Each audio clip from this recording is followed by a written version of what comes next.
Life has a way of teaching us the most profound lessons when we least expect it. For one wealthy businessman, that lesson came on an ordinary Tuesday morning while he was walking through the downtown area of his city. He noticed a young girl, no more than 12 years old, sitting on a bench outside a small cafe. What caught his attention weren't her threadbare clothes or her tired expression, it was her shoes. They were falling apart, held together with duct tape and what looked like determination. With a smirk on his face, he approached her. The businessman, James, had grown accustomed to judging people by their appearance. He'd built his fortune in real estate, starting from modest beginnings but somewhere along the way forgetting where he came from. "Those shoes have seen better days, haven't they?" he remarked with a chuckle, pointing at the girl's worn-out sneakers. The girl, Emma, looked up, her eyes meeting his without a hint of shame or embarrassment. "They still work," she replied simply, with a quiet dignity that momentarily caught him off guard. James continued, unable to stop himself from offering unsolicited advice. "You know, there's a discount store just around the corner. Even $20 could get you something better than those." He reached for his wallet, ready to display his generosity with a small handout that would make him feel better about himself. Emma thanked him politely but declined, gathering her small backpack and standing up. "I have to go meet my brother now," she said, hurrying away before James could say another word. Something about her response left him feeling strangely unsettled, as if he'd missed something important. Curiosity got the better of James, and he found himself following Emma at a distance.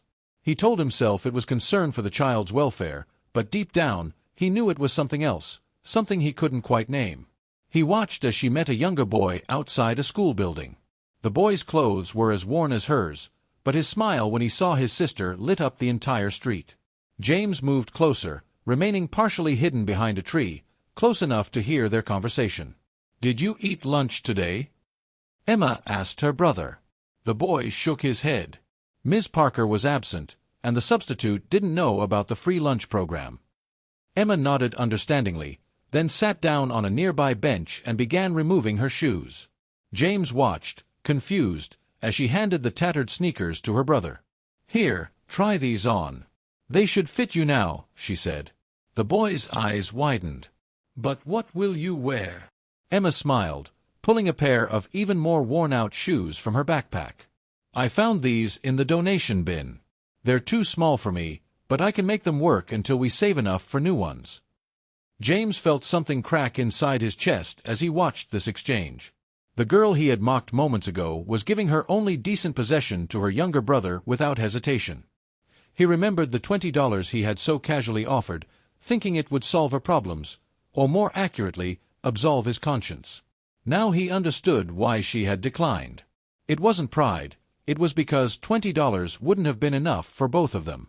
As the children walked away, Emma now limping slightly in her too small shoes, James remained frozen.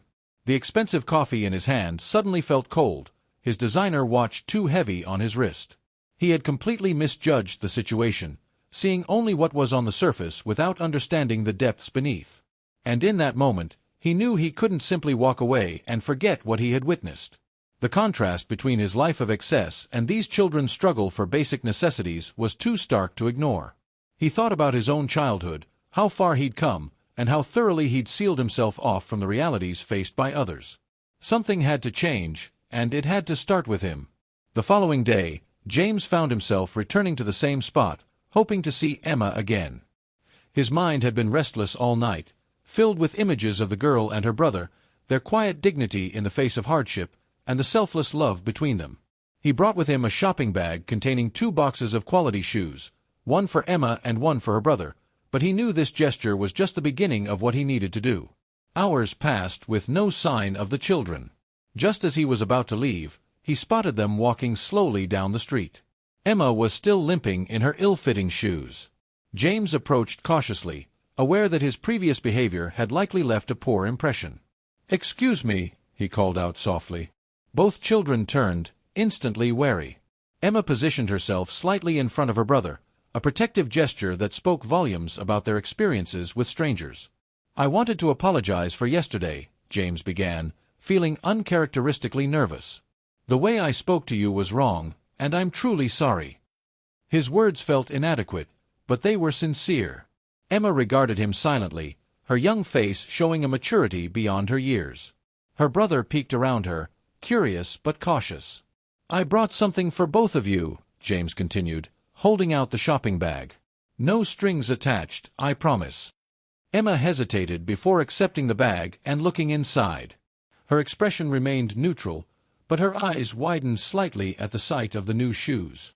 "Why?" she asked simply, a question that carried more weight than its single word suggested. James found himself struggling to articulate his feelings. "Because you taught me something important yesterday," he finally said. "Something I had forgotten." Emma nodded slowly, seeming to understand.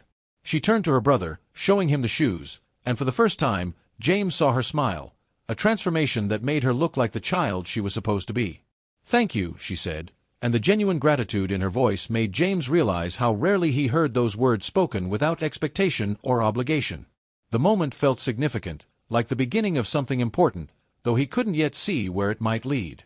As the children tried on their new shoes, James gathered his courage to ask about their situation. Emma was hesitant at first, but eventually revealed their story. Their mother worked 3 jobs to support them after their father had abandoned the family 2 years ago. They were behind on rent, and their electricity had been shut off last month. The school lunch program was often their only reliable meal of the day. Despite these hardships, Emma spoke without self-pity, simply stating facts as they were. Her main concern was her brother's well-being. "He's really smart," she said proudly. "He's going to be a doctor someday." The younger boy beamed at his sister's words, clearly used to her unwavering belief in him. James listened, truly listened, perhaps for the first time in years. He wasn't thinking about his next meeting or checking his phone for messages. He was fully present, absorbing the reality of these children's lives and feeling increasingly ashamed of his initial judgment and condescension. The contrast between their struggles and his own trivial concerns was humbling. What started as a chance encounter transformed into a committed relationship. James couldn't simply walk away after learning about Emma and her family's struggles. He arranged to meet their mother, Maria, a hard-working woman whose exhaustion couldn't mask her fierce love for her children. Initially suspicious of his intentions, Maria reluctantly accepted James's offer to help with their immediate needs, paying off overdue bills and ensuring they had food and other necessities. But James knew that temporary assistance wouldn't solve their long-term problems. He began to leverage his business connections, finding Maria a better-paying job with regular hours and benefits. He established an education fund for both children and became a mentor figure, particularly to Emma's brother, who indeed showed remarkable academic potential. The change in their lives was dramatic, from constant crisis to stability, from survival mode to having opportunities for growth and development. But the most significant change was perhaps in James himself. The arrogance that had once defined him gave way to humility and genuine compassion. 6 months after their first meeting, James hosted a small celebration at his office for Maria's promotion at her new workplace. As colleagues and friends gathered to congratulate her, James found himself standing slightly apart, watching the transformed family. Emma caught his eye across the room and walked over, now confident in her stride. "You look different," she observed with a direct honesty that had first caught his attention. James smiled, knowing she wasn't referring to his appearance. "I feel different," he admitted, surprised by his own candor. "You know, I never properly thanked you." Emma looked confused. "For what?" "You're the one who helped us." James shook his head. "For showing me what true generosity looks like. I had all the money in the world, but you, with nothing to spare, gave your brother your only decent pair of shoes without hesitation. That day, you were the wealthy one, not me." Emma considered this, then smiled. "Maybe we're both rich now," she said, glancing at her family. James followed her gaze, understanding exactly what she meant. True wealth had nothing to do with money. The transformation in James's life extended far beyond his relationship with Emma's family. The experience had awakened something dormant within him, a sense of purpose that had been buried under years of pursuing financial success. He established a foundation focused on providing practical support for working families struggling to make ends meet. The foundation's programs included emergency assistance for housing and utilities, career development opportunities, and educational support for children. James approached this new venture with the same drive and strategic thinking that had made him successful in business. His motivation came from a deeper place now. He remembered his own childhood struggles, experiences he had deliberately pushed aside in his climb to the top.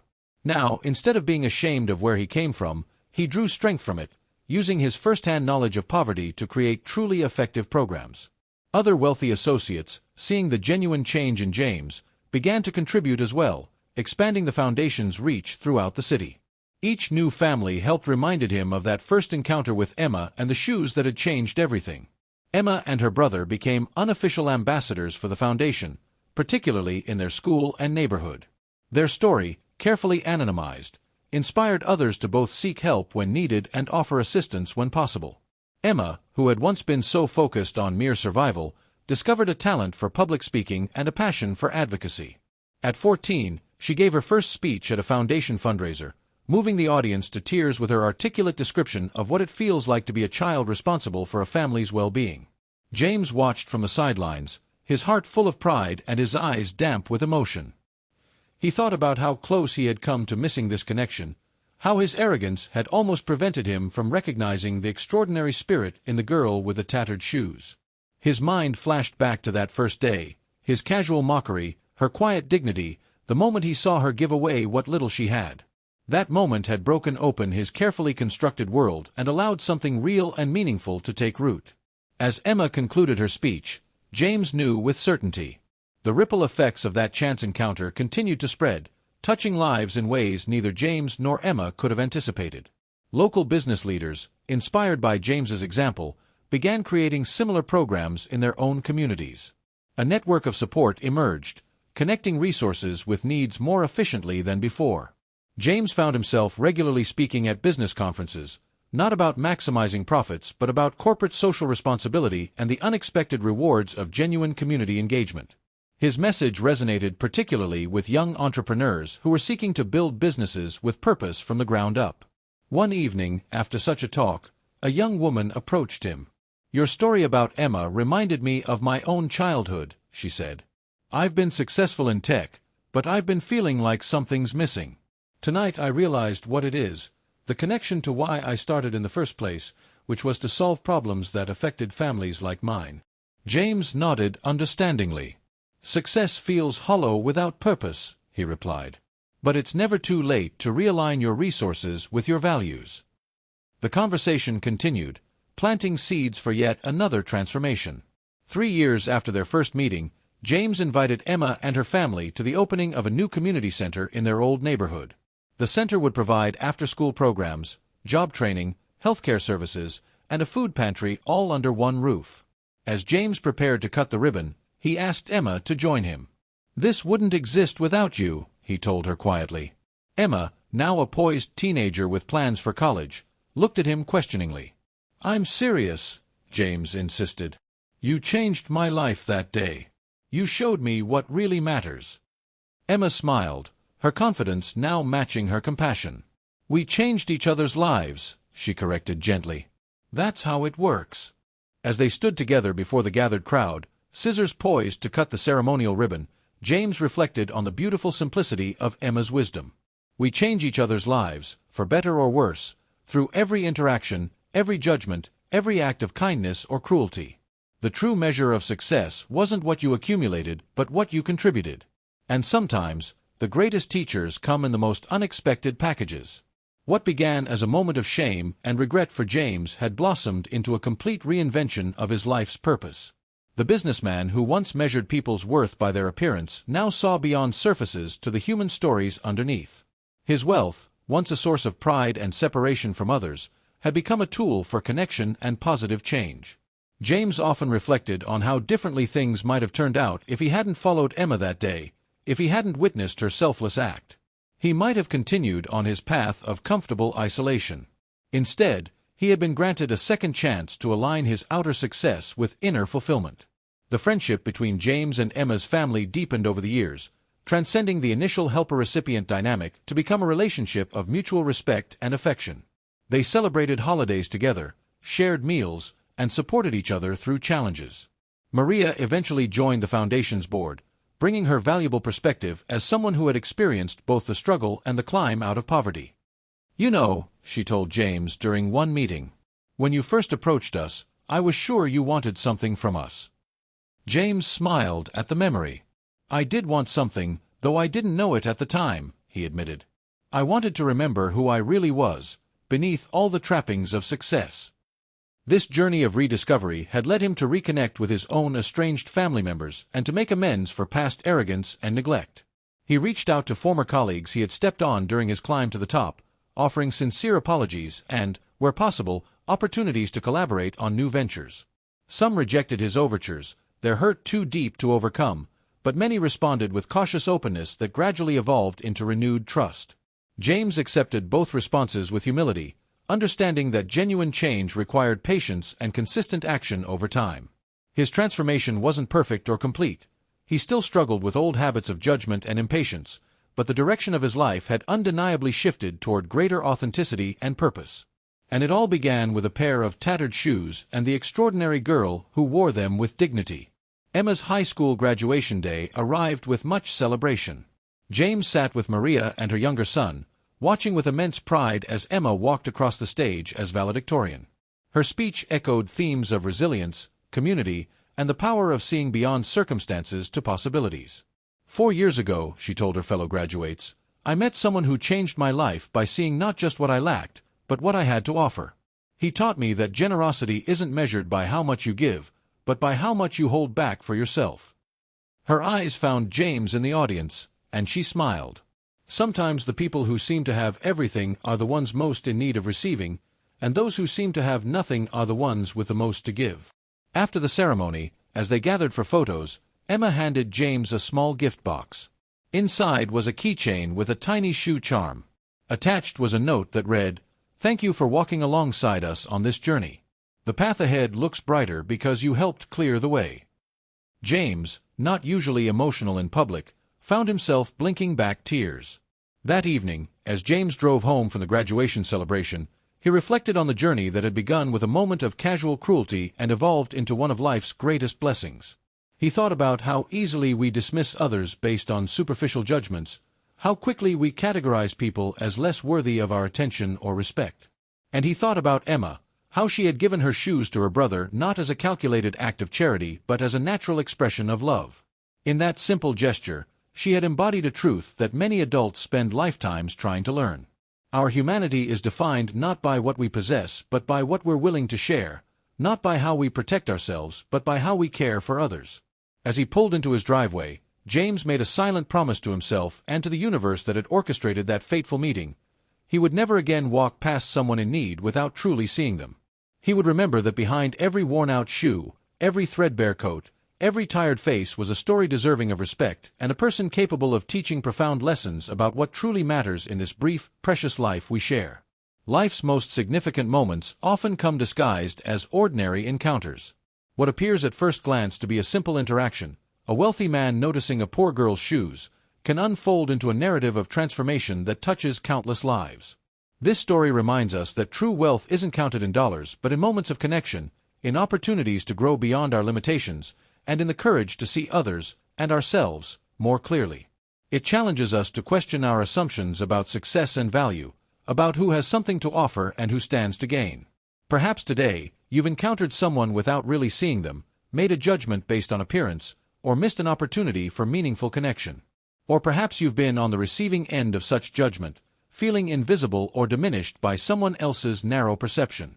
Either way, this story invites us all to look deeper, to recognize the dignity in every person we meet, and to understand that sometimes the greatest gifts come from the most unexpected sources, like a young girl with tattered shoes and an unwavering heart. The true measure of wealth might be found in our capacity for empathy. Have you ever noticed how the most profound life lessons often come from those who seem to have the least to offer by conventional standards? This story of James and Emma reminds us that wisdom doesn't correlate with wealth, and that our capacity to impact others isn't determined by our material resources. It invites us to examine our own encounters, both as the judger and the judged, and to consider how we might approach each interaction with greater openness and humility. What might change in your life if you began to look beyond appearances to the humanity beneath? How might your perspective shift if you recognized that every person you encounter has something valuable to teach you? The path to a more compassionate and connected world begins with these simple yet revolutionary acts of seeing and being seen. As you move through your day, remember Emma and her tattered shoes, and challenge yourself to look deeper, to listen more intently, and to recognize the extraordinary potential hidden within ordinary moments. Because sometimes, the greatest gift we can offer another person is simply our genuine attention, and sometimes, the greatest gift we can receive is an unexpected lesson. Remember that moment when James first mocked Emma's shoes? Think about how different both their lives would have been if he hadn't had the humility to recognize his mistake and the courage to make amends. This story isn't just about charity or helping those less fortunate. It's about the transformative power of genuine connection across divides of experience and circumstance. It's about how our preconceptions limit not only our understanding of others but also our own potential for growth and fulfillment. Each of us has the opportunity, every single day, to be either James or Emma. We can judge or show dignity in the face of judgment, give from abundance or share from scarcity, learn or teach. Often, we are both in different moments and different relationships. The question is, are we paying attention? Are we willing to be changed by our encounters? Are we open to finding value and wisdom in unexpected places? These questions aren't just philosophical, they're practical guides for living with greater awareness and purpose. They're invitations to expand our understanding of wealth, success, and significance beyond the narrow definitions our culture often provides. As this story draws to a close, I invite you to carry its message forward into your own life. Consider the Emmas you might have overlooked and the lessons you might have missed because someone didn't fit your idea of a teacher or mentor. Think about the opportunities you have, regardless of your financial situation, to offer something of value to others through your attention, your respect, your willingness to see beyond surfaces to the humanity we all share. The true wealth of our world lies not in bank accounts or possessions but in these connections, these moments of recognition and growth. These opportunities to become more fully human through our relationships with one another. This isn't just sentimental idealism, it's a practical pathway to a more fulfilled life and a more compassionate world. So the next time you notice someone's tattered shoes, or whatever equivalent catches your attention, remember James and Emma, and choose to look deeper. That choice might just change everything. For them, for you, and for the countless others touched by the ripple effects of one moment of true seeing. The power to transform lives might be closer than you think. Has this story touched something in you? Perhaps it's reminded you of moments when you've judged too quickly or times when someone has seen your true worth beyond your circumstances. Maybe it stirred a desire to create more meaningful connections in your own life or to use your resources, whatever they may be, in service of something larger than yourself. If so, don't let this moment pass without taking action. Consider how you might apply the lessons of James and Emma in your own community. Look around with fresh eyes. Who might you have been overlooking? What unexpected teachers might be waiting to share their wisdom with you? What gifts might you have to offer that have nothing to do with money? These questions aren't just food for thought, they're invitations to transformation. And transformation isn't something that happens to us while we passively observe. It's something we actively participate in through our choices, our attention, and our willingness to be changed. If this message resonates with you, I encourage you to share it with others who might benefit from its reminder of our essential connectedness and our capacity for growth. Life presents us with countless opportunities to either reinforce existing barriers or to bridge divides through recognition of our shared humanity. The story of James and Emma illustrates how seemingly random encounters can become pivotal moments of transformation when we remain open to their lessons. It reminds us that true wealth encompasses far more than financial resources. It includes the richness of human connection, the satisfaction of meaningful contribution, and the growth that comes from challenging our assumptions. As you reflect on this narrative, consider your own role. Where might you be like James, in need of having your perspective expanded by an unexpected teacher? Where might you be like Emma, carrying wisdom that others need to hear, regardless of your external circumstances? Each of us contains multitudes, judge and judged, helper and helped, teacher and student, often simultaneously. The boundaries between these roles are far more permeable than we typically acknowledge. Perhaps the most valuable insight we can take from this story is the recognition that transformation is always possible, that it's never too late to see more clearly. I encourage you to carry the spirit of this story into your interactions today and in the days to come. Notice the assumptions you make about others based on appearance or circumstance. Practice looking beyond these surface judgments to the full humanity of each person you encounter. Consider that the most valuable teachers might not come with credentials or recognition, and that profound wisdom often emerges from experiences of challenge and constraint. Most importantly, remember that each interaction carries the potential for transformation, not just for the other person, but for you as well. This isn't about grand gestures or dramatic changes. It's about small shifts in perception and response that, over time, can lead to profound differences in how we experience and contribute to the world. Like James, we all have opportunities to move from judgment to curiosity, from separation to connection, from self-absorption to purposeful engagement. And like Emma, we all have gifts to share that transcend our circumstances. Gifts of perspective, resilience, and authentic presence that can touch and transform lives in ways we might never fully know. The choice is ours to make. Have you been touched by what you've heard today? Has this story of an unexpected connection between a wealthy businessman and a girl with tattered shoes resonated with something deep inside you? If so, I invite you to take a moment right now to reflect on how you might apply its lessons in your own life. Perhaps there's someone you've been judging by appearances who deserves a second look. Maybe there's a gift you've been holding back that someone else desperately needs.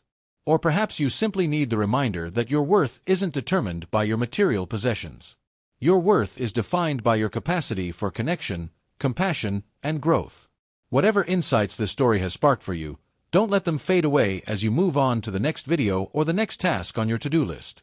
Instead, consider how you might transform awareness into action, how you might become more intentional about seeing others clearly and allowing yourself to be truly seen.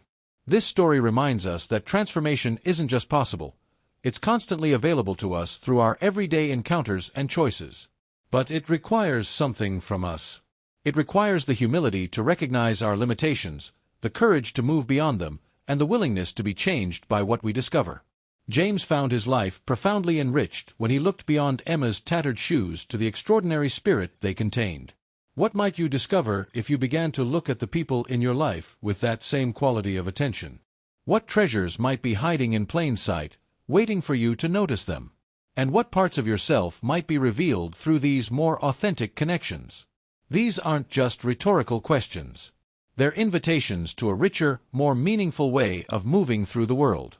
If this message resonates with you, I encourage you to subscribe and turn on notifications so you don't miss our next story of unexpected connection and transformation. Your presence here matters, and together, we're creating a community committed to seeing beyond surfaces to the deeper truths that connect us all. Thank you for joining me today, and remember, sometimes the most valuable insights come in the most unexpected packages, like a pair of tattered shoes worn with dignity and love.